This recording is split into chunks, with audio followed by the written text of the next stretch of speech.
The last and final step that we're going to share with you at this point in the process, hopefully we've managed to flush out all the nonsense and all the misconceived notions. But now we're left with the question, okay, alright, I figured out what not to do when trying to contact my guides. So, what exactly do I do? Okay, well, first off, let's consider the nature of telepathic communication, which, of course, is vibratory. Let's say person A speaks Chinese and person B speaks French. Neither one speaks the other's language. Now, person A thinks of a concept or idea, perhaps in the form of a Chinese word or phrase. In the Chinese person's mind, that word is associated with a concept which resonates with a certain vibration. And let's say this person attempts to send that idea out to person B. The vibration is sent to person B.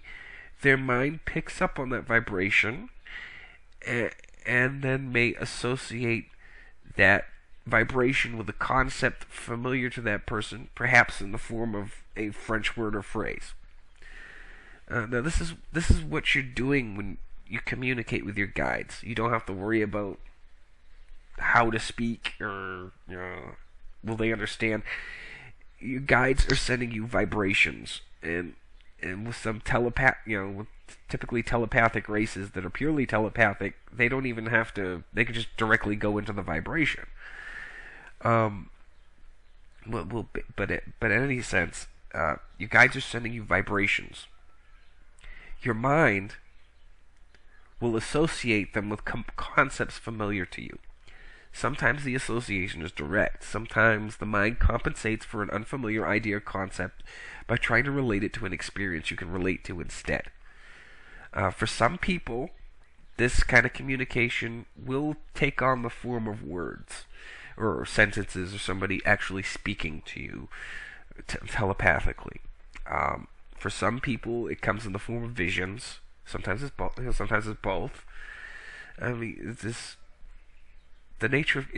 the nature of communication. Well, a guide could speak to you in some archaic Shakespearean dialect, like "thee, thine, thou," it's more likely that they'll contact you in a dialect you're most familiar with. They could just even use the street jargon you're familiar with. Right? If you happen to have a Creole dialect, that's how they're going to communicate with you, because they're not necessarily learning different the guys don't necessarily know different languages. I suppose they could. Pardon me. But they're more likely communicating in direct vibrations and ideas and concepts. In other words, you're probably more likely to hear a "Hey, how's it going?" from them, rather than "It is I, the great so and so. How does dost fare?" Or "Dost thou fare?" I don't know how they say it, but all right. Well, let me give you an example of this. Okay, they're completely out of. They're not like so antiseptic and so like like they gotta speak in this like this passionless stoic tone, you yeah, or something saying like, "We are here to save you people from yourselves." They don't speak to you like in a romper room sort of way. Okay, let me give you an example of how they a kind of a shocking example to some of you perhaps. I was in this chat room for a while, this New Age chat room, and at the time, somebody asked me if they could astrally come to me and visit me. I said, "Yeah, sure, why not?" So they came, they came over me in the astral, and they happened to catch a glimpse of Wick. And at the time, I didn't realize that Wick was with me, but I noticed some person said in chat after a while, they asked me, there's someone who is this? Why are they flipping me the finger? Oh, I mean, some people, if they don't understand where this is coming from, they might question if this was the actions of a genuine light being. Okay, well, knowing what I know about Samakian culture, they're extremely good paradigm busters. In other words, they're really good at kind of like deconstructing false ideas. How's it put it? Better way to put it.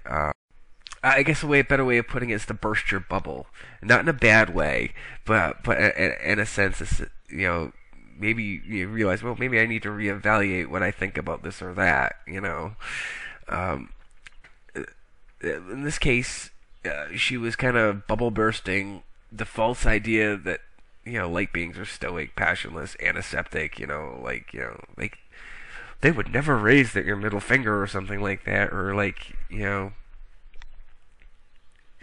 or if you're in Britain, give you the two-finger salute or something like that.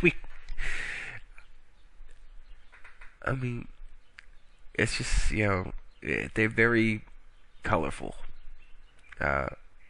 in my experience. Also, the question of relationship comes to mind. How do I relate to them? I mean, it's up to you. I mean, whatever you feel comfortable with. I mean, you don't have to sit there and treat them like, oh, most holy person type thing. Please, you don't have to do that. Just talk to them. Say, how's it going? I mean, I can really only relate my experience. I mean, they aren't these out of touch beings that just decide to grace us with their presence and wisdom. I mean, they're more like close family, close friends, brothers and sisters, very full of love, very cheerful, and very funny, non-judgmental.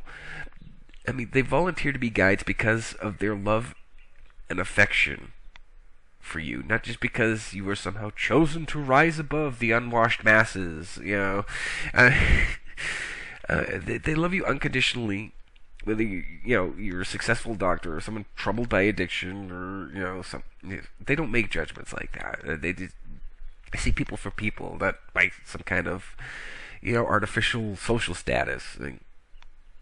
I mean, it really doesn't matter. They see the beauty within you. I mean, just if you want to communicate with them, just talk to them like you would talk to a close friend or something like that. I mean, there's no need to feel like you have to prepare some kind of altar or do a certain ceremony. I mean, you can if you want, but I mean, the most important thing is the communication. I mean, just sit down someplace quiet, close your eyes, think with intent to communicate.